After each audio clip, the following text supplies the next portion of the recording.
Hello, hello, and welcome to the Lion's Den. I am your host, Loren Lyons. And yes, we are here with a After Dark special because this is for special times. Like this calls for a special moment because last night we had our first presidential debate and it was jarring to say the least. So, of course, I had to come and do a special podcast episode to talk more about it. Today, I'm here with two beautiful special guests, Sierra Lyons and Nadeska Concha. Am I pronouncing that correctly? Yes, Concha. Concha. Yes. Thank you guys for coming with me and tuning in and here to do a conversation about the presidential election. Thanks for having us. Thank you for having us. Yes, yes. So before we get started, y'all know for those who watch Lions Den After Dark, we have to do some den rules. But it's gonna be a little different, right? So any joke or opinion that we have, that is our opinion. But however, we will be giving actual facts. A part of this in this conversation. So you know, we're having fun, but we're also going to have a real honest conversation. And of course, for those who do tune in, you got to have your glasses ready as we talk. Word of the day. Word of the day. If take a shot every time you hear the word destroy this country, phrase destroy this country. Make sure you're drinking. You're gonna have alcohol poisoning. Make sure you're drinking responsibly because you will probably hear it a lot in this conversation. All right. So let's get started. So I want to start off by first getting one word from you all to describe this debate. I'll start with you, Nadeska. Embarrassing. That debate was embarrassing. I'll leave it at that. Yeah. Sierra. Yeah. I will say pathetic. It was pathetic. I'm not even sure you can call that a debate what we just watched, but I'll say it was pathetic. Yeah. No, it's definitely giving it was a clown show. It was very the pathetic was the word I was going to use. But yeah, it was really embarrassing to see like this is what we're working with. This is who we have to vote on, and I mean, just arguing down to golfing was really like, is this real? Like this has to be fake. Cut the show. It was really bad. It was really bad. I don't honestly know what point, like it was hard to really get answers to some of these questions, and then a lot of it was just flat out lies. So first, let's jump right into and talk about Uncle Joe. Papa Joe, let's talk about him. Okay, how did we feel? There's a lot of criticism, there's a lot of opinions, but how do you guys feel about Uncle Joe's performance? I would say right from the start, poor start. I know that Kamala, after, and I'm kind of jumping the gun, I know she said like he may have started off weak, but he finished strong. I disagree with that. I thought his entire performance was extremely poor. I feel like when you have you have so much that you can do with Trump being your opponent. I feel like he did not go after him enough. I feel like part of debate is argumentative clash and like actually responding to falsehoods. And there were so many, and he didn't respond to most of the lies that Trump was spewing. He didn't negate them. And so I just felt like his performance overall was really, really weak. He froze several times, lost his train of thought several times, and I definitely was expecting him to have a little bit more energy. After seeing the State of the Union address, I thought he would have had more energy during the debate, but it did not. Like his performance did not come across well. Yeah, I totally agree. Like, where was State of the Union Joe? Like, that's what we were all hoping for. And yet, just even 3 seconds in, as soon as he started speaking, I was like, oh no. Oh no. And those side-by-side shots, magic. I was like, look alive, please. Just lift your head up, like do something. So yeah, I agree with everything that you said, Sierra. I think he had a lot of ammo to work with. He had a lot of punches he could have thrown at Trump that he did not. I think also the format of this debate really benefited Trump in the sense that, mics were being muted. There was no audience. The moderators weren't really interjecting, and Biden didn't really step up to the plate to hit Trump as hard as he should have. So just overall, very tragic. Biden is a lot less presidential than he was in 2020, for sure. I agree. And yeah, we can dig into it more, but that's my first take. Yeah, I agree with everything you guys said. I feel like where was Clapback Joe? And that's something that I wish we would have gotten more, like you all stated. He goes, like, when he does go viral, it's because he's usually like he's putting somebody in his place, he's giving something, he's quick, he can be quick with it. That's what I was hoping that we would see tonight, especially with just the like Trump made it easy. It was like right there. And I know y'all know I love Housewives, and I'll make any comparison, but it's similar in that, when you have a castmate who's so easy to where you can just like clap back and you don't take advantage of it, you're like, are you really a housewife? Because it's right there. Like, Right. it's so easy to just nip these things in the bud and still be able to articulate the point that you want to make. And you're then shedding a light on how incompetent that your other opponent can be. So I was just disappointed because it's like, Joe, come on. Like, And just to add to that, even like, it would have been great if he fought back, but at the bare minimum, as I said, just look alive. Like, all you had to do was stand there and seem like a competent human being. That's all we needed from you. That's it. But I think that even the fact that he couldn't do that for a 90-minute debate, who's confident that he can do another 4 years? If you can't even like hold your own for a 90-minute debate, and people keep saying like, oh, he just had a bad 90 minutes, but it was like a really, really bad 90 minutes. And I think it was a glimpse into what we can expect for the next 4 years if he's reelected. It's like, and not even to be ageist, but I'm like, we have a minimum age of how old you should be to run. I feel like there should be a cap. Because personally, if I'm 81 years old, you will find me on a beach in South Florida, retired, happy. Like, why are you still trying to work? Yeah. Someone brought up the point, like, this is the person that's in charge of our nuclear weapons. Like, 3 years from now, like, if they get woken up in the middle of the night to make like an important geopolitical decision with nuclear weapons, it's like, do we really want to trust them with that decision? No. Like, the whole night he looked like he needed a nap. I was almost like they should have given him a shot of something at least, but also something prescribed and maybe something not, because I was like, yo, like, what's going on?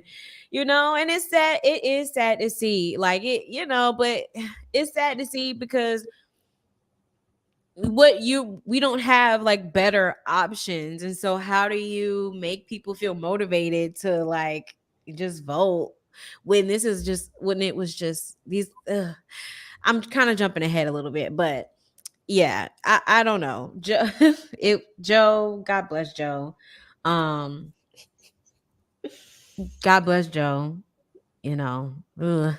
So now that we've talked about Uncle Joe, let's talk about Trump. Let's talk about Trump. And how did you guys think his performance went? A heck of a lot better than Biden's, even though he was lying like half the night. But his performance, he knows how to perform. That I will give to him. He is a performer through and through. He knows how to be on. And I feel like it is nice that there wasn't an audience, because I feel like the reactions from live audiences just motivates him even more. But I feel like he had energy. I feel like he was more cognitively aware than Joe. He even said to Joe, like, I don't even know what he just said. Like, he was actually quick with it and like actually responding, even though again, a lot of what he was saying was lying. He knew that his opponent wasn't going to call him out for half the lies that he told. So he was able to just keep up this persona that he was telling the truth and that he knew what he was talking about. So I feel like performance-wise, he did a good job. I'll give him that because he actually had energy and looked like he knew where he was. Yeah, honestly, like you said, performance-wise, like he nailed it. He was on message. And when he realized that Biden wasn't clapping back, like he nailed it hard, even more. Because like how I said, Biden was a lot less presidential this time around. Trump is way more presidential. Like he was in control. He was a little bit toned down, right, relatively to what he's usually doing. And like it stuck with me that the last line in his closing remark was "Make America Great Again." Like he even used his talking points to nail the message. Like how it is, Lauren, in communications. Like that's so important. So I think like from a communication standpoint, great. And like on those side by sides, when Biden was talking, like Trump was actually like looking at him and like responding with his face compared to Biden that was like looking off into the distance, like, head down. So I think that's just like, I know we're talking about Trump specifically, but I think in general kind of showed the importance of a president's job is like not only making the decision, but like being able to communicate the decision, right? Like that is a part of their job. So, because they have a whole team, right? So like, okay, yes, people get older, but they have like clerks and assistants and a whole team that'll write things for them. But like they have to be able to inspire hope in people and communicate their message. And unfortunately, Trump did that. Yeah. Trump is definitely the personality hire. But with the personality hire, the moment they open their mouths, you know that they're here just for good vibes. And so that was for me how Trump was like, it should be studied how very easily and convincingly this man can lie. Like, yeah, we talk about we talk about Biden being old. Like you can now kind of see him getting older and how he needs to maybe go home and, go home and rest a little bit. Like, we talk about that, but it's also like incompetency also comes when you just lie, like for no good reason. And that's what really just had me it was funny, but it was also like concerning too, because it's like, you're lying off of dumb stuff like that we know is not true. Like, and you didn't have to lie. It's one thing to exaggerate, to be like, okay, this is what I want to do for you guys and this is how I was successful, but like just to blatantly lie is crazy. One of the things he said, oh yeah, he was like, Biden caused the inflation, or like the "we have H2O" comment, or Nancy Palacios, she admitted that she took responsibility for January 6th. Why are you lying like that? Like, it's just ridiculous lies that's just like, are you okay? And that's how I left. Because it's no way, like, it's just to lie, So, but yes, I do agree. He definitely was more, had more personality, was more quick with it and everything like that. But it also was very concerning that just the way he lies. Something else that surprised me is, if you remember the debates during 2016 and 2020, he would be the one usually spewing insults. And the first person that spewed insults last night was actually Biden. He called him a loser and something else when he was quoting what Trump said about those in the armed forces. Biden turns to him and is like, "No, you're the loser." And at one point, Trump even said, like, I'm paraphrasing, but he was basically saying, like, let's argue, like, be mature or like grow up or something like that. And when he said that, I was genuinely shocked because I'm so used to him being the one that instigates throwing out insults, but it made Biden look even weaker because it's like, Biden, why are you resorting to insults when you have so much other ammunition, like you said, that you could have used, but you go for insults. Like, that just showed that he really, it seems like Biden was like overly prepared. It's like he couldn't keep all of his answers to one question like in his head because he had so many things he wanted to say that he didn't say any of it. But I'm like, you had Mhm. so much to work with, and Mhm. you just resorted to insults. So that was really shocking to me that Trump was Mhm. kind of on his best behavior because we know he's like the insult king usually. Yeah, Trump has been listening to his comms team. I'm saying, like, he's on it. Like, he knows that Americans are not going to react well to those personal insults, right? That they care, like, what are you going to do for us, right? And Trump, although it was all lies, he delivered that. Yeah. Mm. And generally, like, at least when you watch people like have debates, if someone goes to insult, like doing an insult, you don't know what to say rebuttal back, so you just say something bad, hoping that that would just get the reaction, and people kind of forget that you didn't really answer the question, or you don't really know what to say back. And so you definitely did see that with Joe, so I definitely agree. Now I feel like it's important because for whatever reason, the moderators did not do any fact checking on anything that was said last night. I feel like it is important to, go over just some things, like clear some things up that was said last night to make sure people are informed. And kind of backtracking though, but it's still connected to fact checking. Although Biden didn't give us that like personality though, there was some substance in the things that he was saying. Like he did say, like he did answer some questions more so towards the end, to where I feel like it is important to like understand that um although maybe he wasn't giving us feeling, or like he should have, and maybe in the next debate he might not. I think it's important that people actually listen to what is being actually said to you, because like comparing Trump, he was saying nothing. He answered nothing at all, but he made you feel like he did. So, cuz you should be an informed voter. So, even, even with that, like we have to listen to what they're actually saying. But I have a report from NBC News, and it's on my phone, where they pretty much do like a fact checking on a couple of the statements that were made from each night. So I'm gonna read a few of them, and then Sierra and Nadeska, if you want to jump in and like give more context, you're free or welcome to if you want to. But yeah, so so here we go.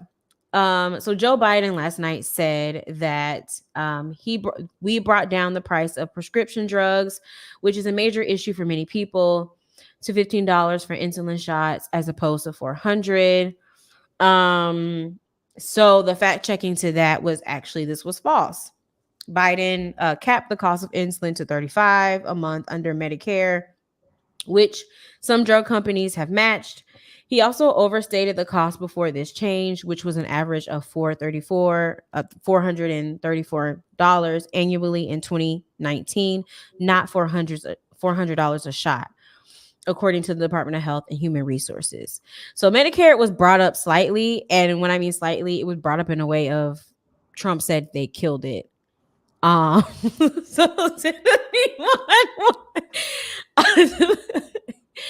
and it's so interesting that he's proud that he wanted to kill it when he's of age where he would benefit from it. But anyway, so that was one of those items that was not true coming from Biden. Okay. Here we have one from Donald Trump. He said he inherited 9% inflation. Now he inherited almost no inflation, and it stayed that way for 14 months, and then it blew up under his leadership. That's what he said about Biden's inflation numbers. I always find it very interesting, these conversations about inflation, and I know that Nadeska, you probably can speak more to like how inflation works, but also corporate greed has a part to play. We were in an entire pandemic. So I think you often see, especially with the Republican Party, that they're given the credit for being good with the economy and that economy narrative. And it's like, guys, please wake up. Like, no. They're the ones doing the most like corporate tax like cuts. No, and then inflation doesn't work like that. So I always find questions like this so interesting because it's like, y'all, this is not how this works at all.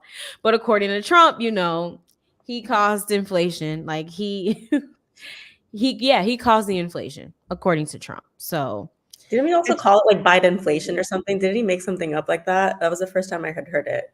There's Biden probably. inflation, and now apparently there's Biden inflation. So It's just so crazy because Trump was actually banking on the American people's ignorance to say something like that, and like flat out lies, but especially the whole thing about inflation. He's banking on the fact that the average American clearly may not know how things work. Just like Roe v. Wade was overturned during Biden's time in office, but that was because of the judges that Trump appointed. So many things happen after they leave office and you don't see the actual end result until they're no longer in office. But if Biden was more like cognizant and more aware, he should have called out the fact that no, inflation was the way that it was because you were handing out PPP loans with little scrutiny and you were doing all of these things during COVID that ended up impacting my time in office. So I'm just like, I really wish that he would have been more aware and would have actually responded, because there is so much that Trump said about inflation that is just not, I'm like, that's just not how it works. And it drives you crazy because you don't even have to be an economics expert to just know on like a basic level that what one administration does is going to impact the next, because a lot of things don't take effect until later on.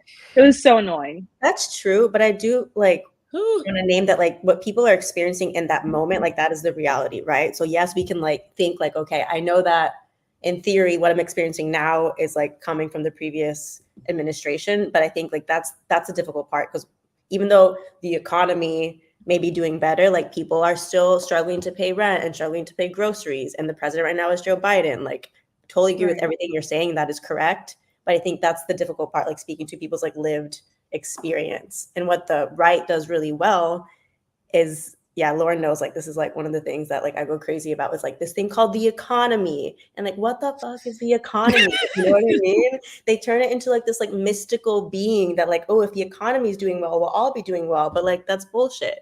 Like stock market prices and things like that, like they don't help us pay our childcare or like put gas in our car. You know what I mean? So I think that's where it's really important to talk about the economy in a way that like relates to people's lived experience, which is what Biden really needs to do. So agreed. Yeah, I agree. Because I can't tell you how many Facebook posts that I see where that the conversation about the economy is so misplaced and inflation, and I'm just like, y'all, please, like, please. But you do. That's why it is important for you to position it in a way where it does acknowledge people's lived experiences, but also like educating people. Listen, this is how this really works. There are a lot of factors that go into play when we talk about inflation.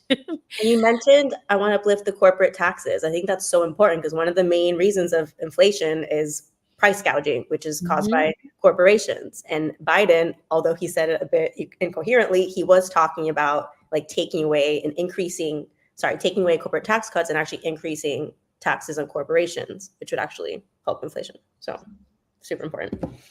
Right, because we need corporations to pay their fair share, and they're not, especially in the state of Florida. We are paying for them. We're paying more. But yeah, so it said with the inflation rate when Biden took office in January 2021 was 1.4%. It has risen on his watch, but peaked about 9.1% in June of 2022. But by May of 2024, it has come down to 3.3. Pandemic-related stimulus policies put in place by both candidates were blamed in part for the rise of in the inflation rate. So there we have it. Okay. Um Uncle Joe said this.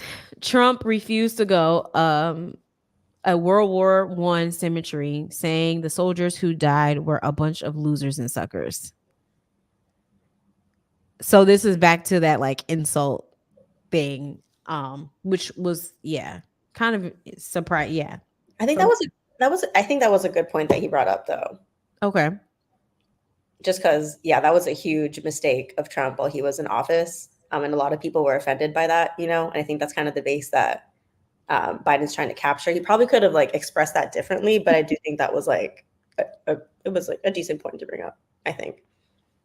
What does the fact check say from NBC about that? Because Trump kept saying that he didn't say that in that context. And I don't know the exact quote to see if he was lying, but does the fact check there say that that's actually what he said in that context? He was calling them Because I thought losers that happened, and suckers. honestly. I thought that I was actually. going to say, are we rewriting history? Because I thought I remembered this happening. Or like, but he was very adamant that he didn't say that. Yeah, no, the fact check said this is true. In 2018, during a trip to France, Trump canceled a visit to an American cemetery near Paris, blaming weather for the decision.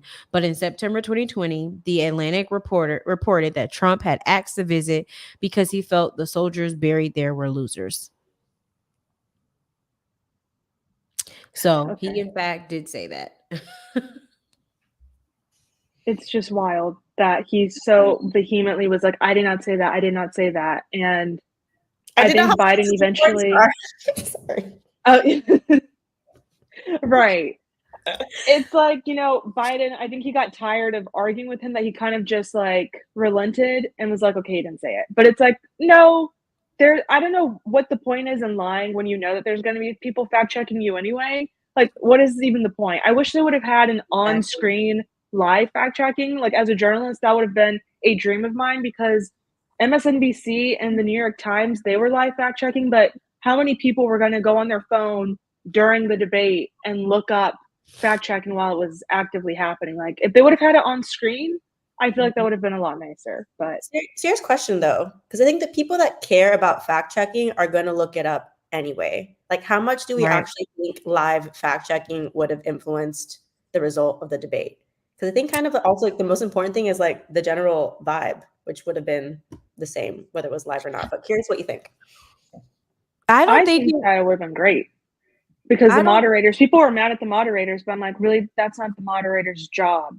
Like, as a debate nerd, I can tell you it's your opponent's job to call out when you're lying. And Biden didn't do that as much as he should have.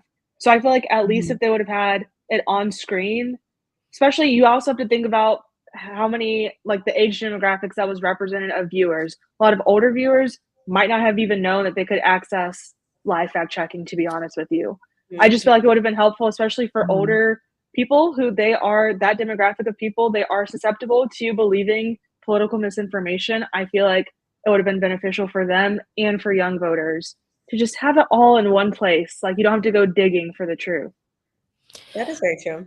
Yeah, that's true. I'm not really sure. I think it would have been beneficial for those who would have wanted, like, who would have taken advantage of it. Like, you have a very strong group of people who, regardless of if you put facts in their face, they are team MAGA, they are team Trump, like all day long, and there's nothing you could say to them. Then you also have those, even, Republicans who, yes, they may identify and recognize that this is not accurate, but because they have this allegiance, right, to Republican Party and to, honestly, white supremacy, if we're being completely honest, that even with this information, though, I feel like you still would have had people also like make this excuse that, oh, he still did good, he still did this, and and not really take into the fact of like he was lying the whole entire time. So I do agree, and I think they should have had that, especially just with how bad the like the lies were, but it's also like people who wanted the truth like would go and look up the truth and knew like this is not true. But those who like you have a group of population who doesn't care. They Mhm. literally do not care. Yeah. I agree with Sierra's point. Like the most valuable thing that could have happened is Biden actually fighting the disinformation, right? Like Completely everyone else agree. could have helped, but like, yeah, it's Biden's responsibility to really take it on. So Yeah, I completely agree with that because like I mean, simple thing. What why not say when Trump said, "Oh, taking away black jobs." That was an easy moment to be like, "Excuse me, what are black jobs?" The sad part is that Biden kind of doubled down and started using the same rhetoric. He was saying like black and Hispanic jobs, and I'm like, why are you doubling down and agreeing with him? Like, what is a black job? That would mhm. have been the easiest question. Another key What is a Exactly. black job? point, do not take the bait. Do not take the bait.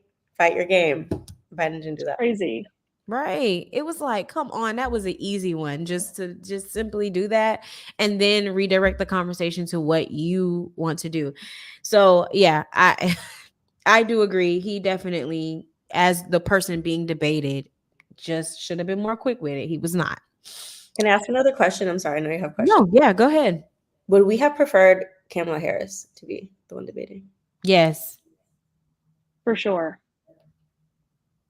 And honestly, some people that I know and just like the online rhetoric of early polling, I know some people are casting their vote for Biden with the intention of actually voting for Kamala because they believe that she may be his successor, unfortunately, if he passes or is not able to hold the office position. So I feel like some people are just already having in mind that she is potentially going to be the president if he wins. But I feel like like after the debate when she came on, I feel like she was a lot quicker. She was able to articulate her points a lot better.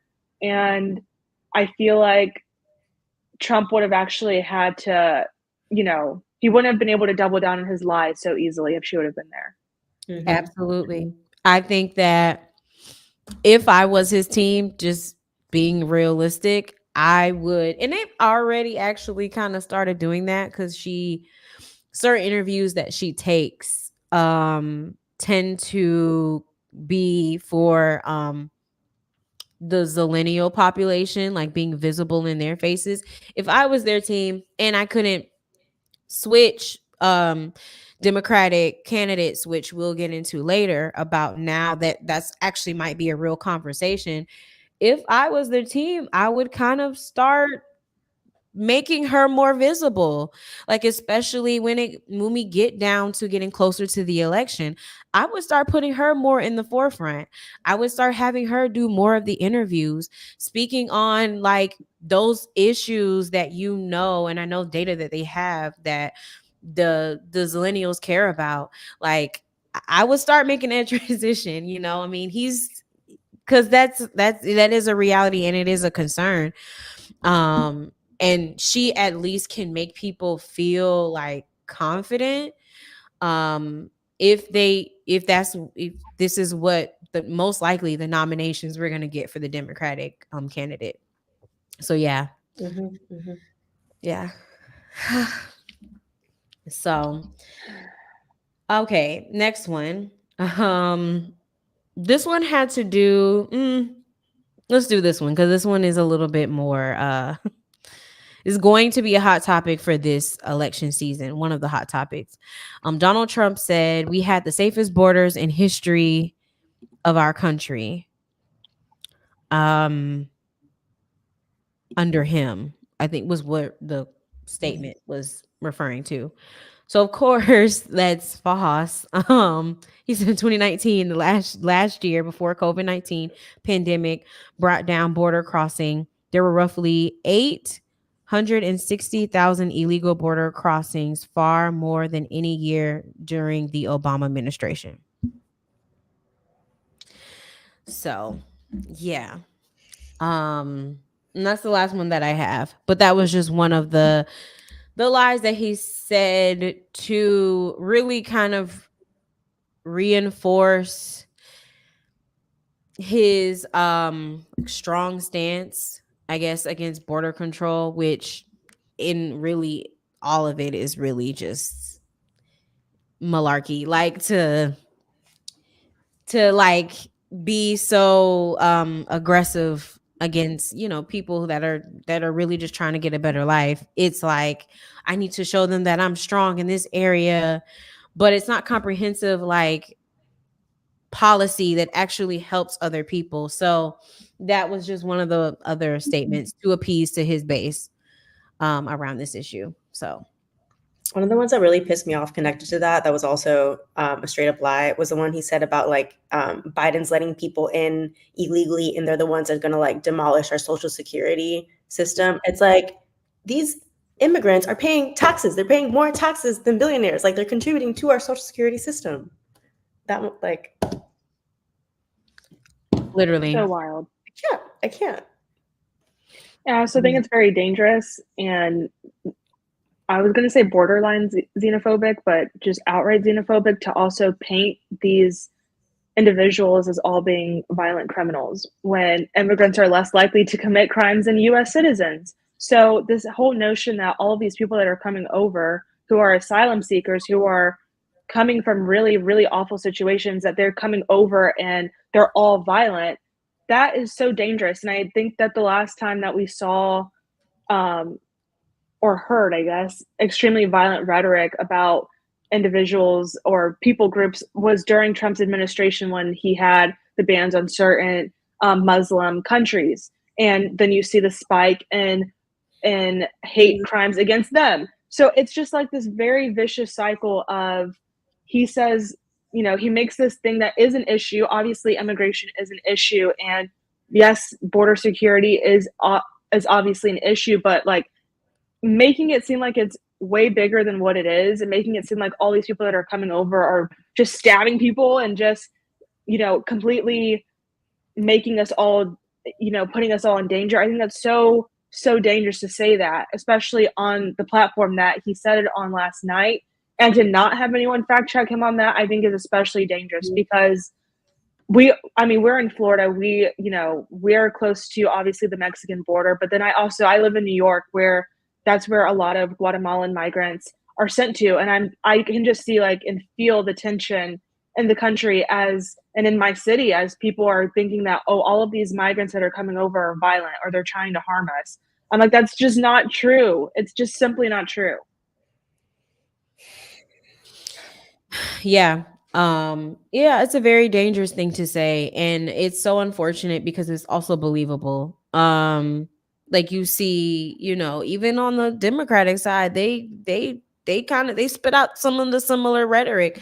I think now that you're starting to see a little bit of pivot because you're seeing that there is a big, you know, a good population of people who don't believe that, and it's not true. But I mean, you still have you still see that on both sides. So it's very dangerous and just simply untrue. And then we also did get a brief discussion about Palestine and Israel, which I felt like, to be honest with you, it was like, huh? That was probably the most frustrating part of the whole night to me. I was like, this makes no sense. And I'm pretty sure, I don't know if y'all caught that, but I think Trump had was like called him Call him a Palestine. Palestinian. Yes. Trump. And did anybody catch towards the end when he called Palestinians rioters and compared them to Charlottesville white supremacists? Because he said that. And I feel like nobody has reacted to that properly. I'm like, did he really just say that? And it's like Biden knows that this is the number one issue for young voters right now. Like that he needed to hit that hard. Very, very. But I feel like where he lost was how much Biden gave to Israel. And that to me is where I saw it for Biden go downhill, because it was like Trump just kept throwing that talking point. And you know, it is one of those things like, you did give a lot of money, and it was like, I don't think Biden knew how to recover from it. I really don't, because he never recovered from that point. And it was just like, Biden, if you want a young, like you said, you want young voters to vote for you, you're gonna have to stand on a side, and you're gonna have to be strong on ceasefire. This is not a moment to play, and so that was a missed opportunity. That was a missed moment for sure. And that whole entire conversation was just useless. I was thoroughly confused. And then January 6th was brought up as well. It's not funny, but Trump You is have a to laugh to comedian. keep from crying. You do. You really do. But say what you will, Trump is a comedian. Like, to blame Nancy Palacios and you make a whole, and this is what really made it like crazy was, yeah, like her daughter did a whole documentary. Go watch the documentary. And he said, if I was Nancy Pelosi, I'd be mad at my daughter. I'm just like, what? It's like, what are you talking about? I was genuinely confused. It was like, yeah, I was like, this is insane. Like, this man is hilarious. Because, but realistically, though, who's going to go find a documentary to go and see if he's telling the truth? That's how crazy his lies are. Like, you say things people aren't going to really go and question you on. Like, people who maybe don't want to know the truth, they just believe you blindly. It's like you say things like that. But overall, how do you guys feel about, because for me, I don't know, the thing for me is when I see debates, like these type of debates, I don't really like them because I feel like the structure of them aren't really like built or created to act, like it's not people forward. It's only about like, well, this is what I want to do but didn't do when you had the opportunity, or I say things like that sound good but it's not, like I feel like they're not taken seriously that we're the ones that have the power to elect you. And I know, like, because we don't, our vote turnout rate is not great, but to me it just doesn't feel authentic because it's just certain things that they say you'd be like, I know you're lying. Like, but why do they feel so comfortable lying? Like, and then also, where are the real questions? So for me, I don't know how y'all feel about them, like debates, but for me, I'm just not a fan. Like, I'm just not. So I think that's the point of like, where is the value in debates, at least at this point? Yeah. Like you said, like, it seems it's very much for like the optics, right? Like, who looks stronger, like who looks more confident, but like, how is that speaking to like what the needs of the American people are? And like, I'm not even sure what the process is for the moderators to choose their questions. I'm assuming they're using, maybe Sierra, a little bit more. But yeah, I think that's a really good question, even though Trump, he kind of works outside the system in the last cycle, how he decided not to take any debates and people were freaking out because he didn't want to debate. But I think that's a valid question of like, what actually would serve us better? So. Yeah, this was their first time doing a debate in this style of having the mics muted, not having a live audience. I do enjoy debate. I love debate. And these are Lincoln Douglas style debates of, you have a certain amount of time to make your case, you have rebuttals, you have crossfires, all of that. But I agree with what you're saying of like, I think that at this point, it's just become more about political theater. And I think that it always has been, which is fine. But at the very least, they used to be more informative. But I don't feel like I came away really all that informed about either one of their platforms. I feel like Biden kept freezing. He didn't complete a lot of his thoughts. He didn't expound on them well. I feel like Trump was lying the entire time. And I feel like I didn't really come away any more informed than before I turned it on. And so I think that a town hall might be better, and having like live audience, they can ask their questions. Maybe that would be more beneficial. But I think between Trump having his own social media platform, Truth Social, and between Biden and his team tweeting, which, by the way, they were tweeting the whole time he was speaking, which tells you that it's not him tweeting.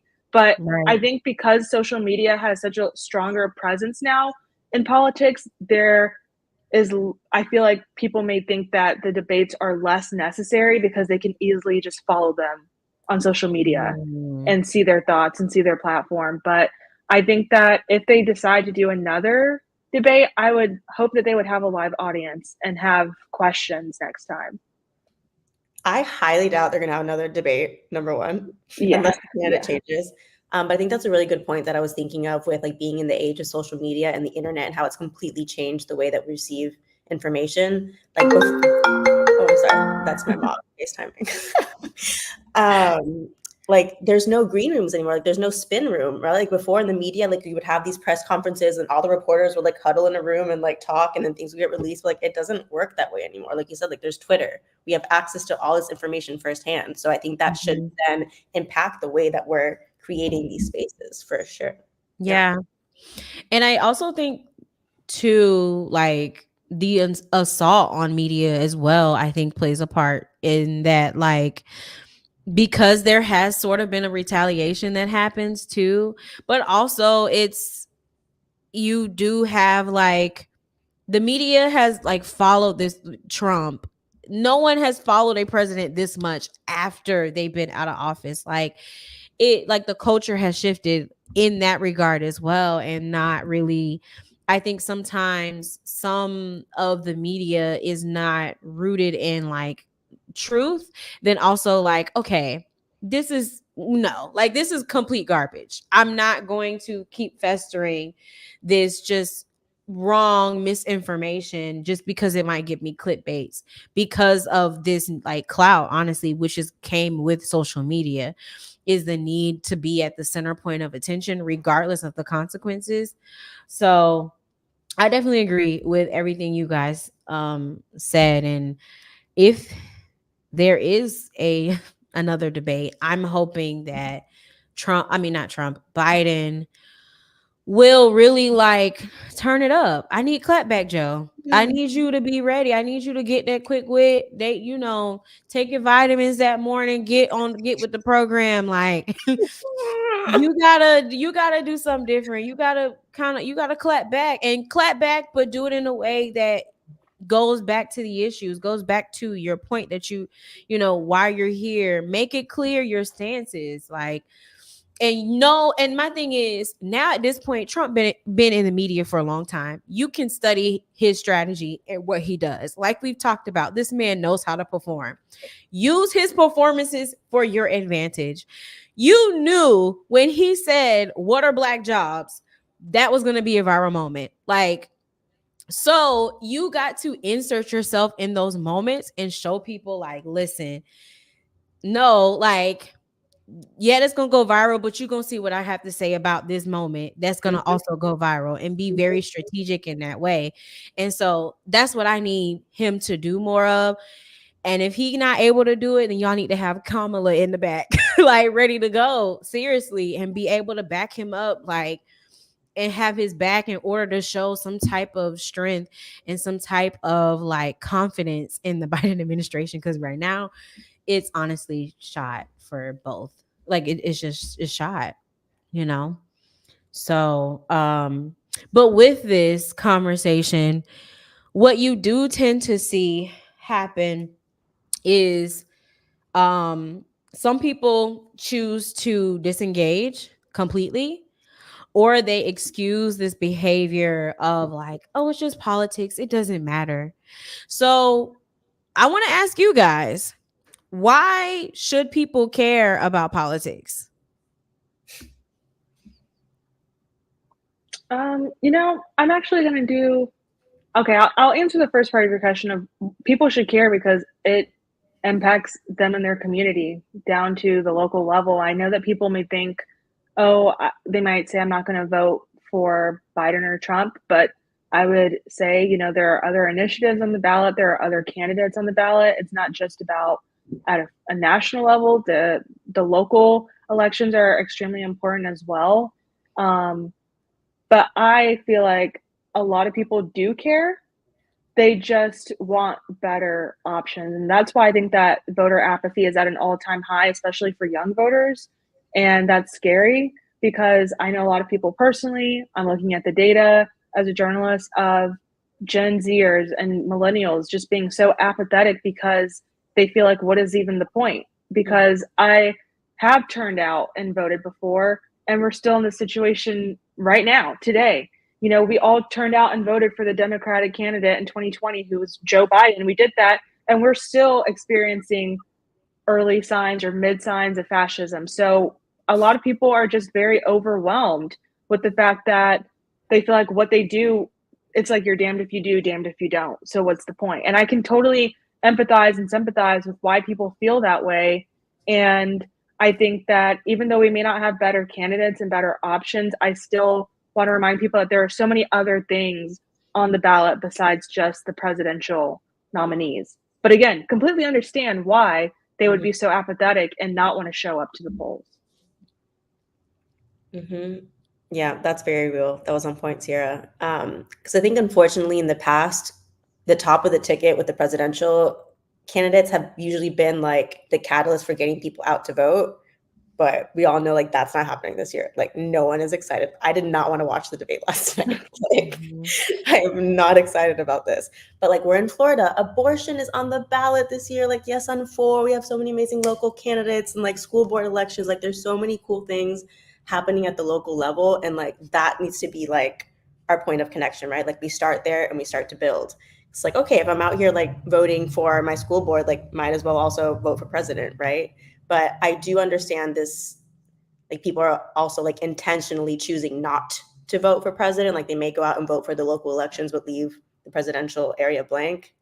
And again, yeah, I understand that apathy and I understand like the disappointment because we're still in this situation, but it's still a strategic choice, right? Like it's still a choice. And like one is going to take us closer to the version of the world that we want. And the other one is going to, what was it? Destroy the country. Destroy the country. Cheers. Plugged it in. But yeah, it's like freedom versus fascism at this point. And I do also want to name like it's not about them. It's really not about them. Like who gives a F about these two old guys? Like it's about us and like what we want and what's going to bring, like what's going to allow our communities to thrive. You know what I mean? So like, and there are actions that we can take, and also looking at voting as like one part of this process. It's not like you leave your house in November and you vote and that's it. You know, like we have to be involved, join political organizations, hold our candidates accountable. And I think just like being part of this greater process is super important and makes the whole thing more exciting.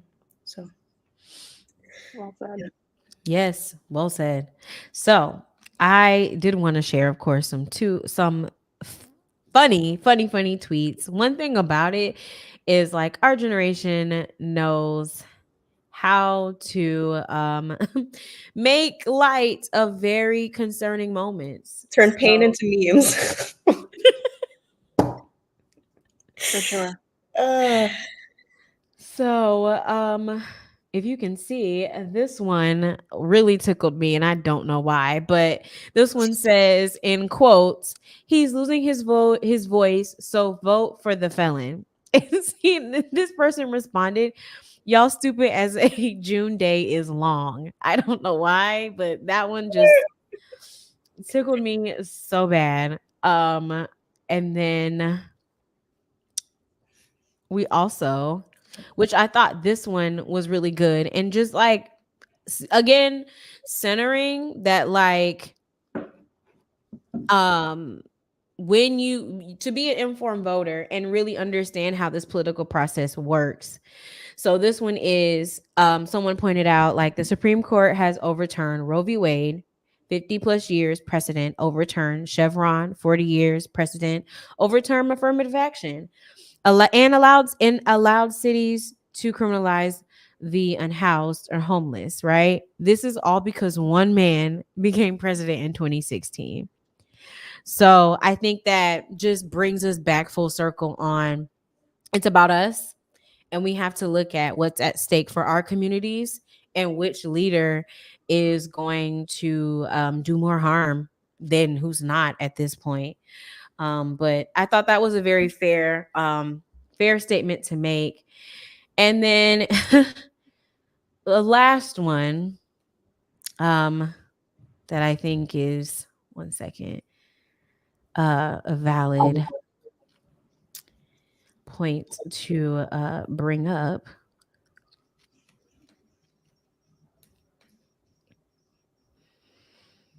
If someone could, answer this question for us.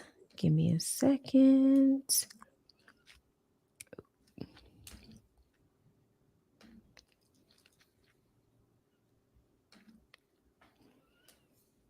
Okay. Here we go.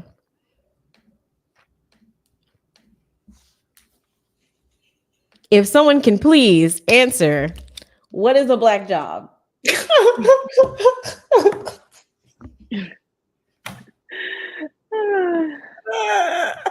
God. Like, most insane thing to come out of last night. What is a black job? But we're hearing a lot of things. We're hearing the veneer text. Oh my That could be a Lord. black job. Oh my God. I mean, we heard janitor, we heard, I think, yeah, this is a question that we would all love to know. What are black jobs? Write in the comments. We would love to hear it, because apparently there are people taking black jobs. We want to identify who. The American people are on it. They're on it. They're going to figure this out. They're on the case. Oh, Well, my goodness. listen, this was a very important conversation. I'm glad we were able to discuss it and, just really unpack this chaotic of clown show that we saw at the presidential debate. Thank you guys again for coming and joining me in on this conversation. Thank you all for those who are watching or may come back and rewatch. Please make sure that you still go out and vote, still go out and register. If you don't know, like, you have apply for vote by mail, especially if you're in Florida. Vote in every election, answer your entire ballot. And if you don't know, like, what steps you should take, please feel free to reach out to the Lions Den, or connect with your local organizations in your community. There are plenty of people who can give you necessary information for you to go and vote. It is important. Thank you guys for watching. Please make sure to like, share, and subscribe. And I will see you all later. Until next time. Bye. Bye.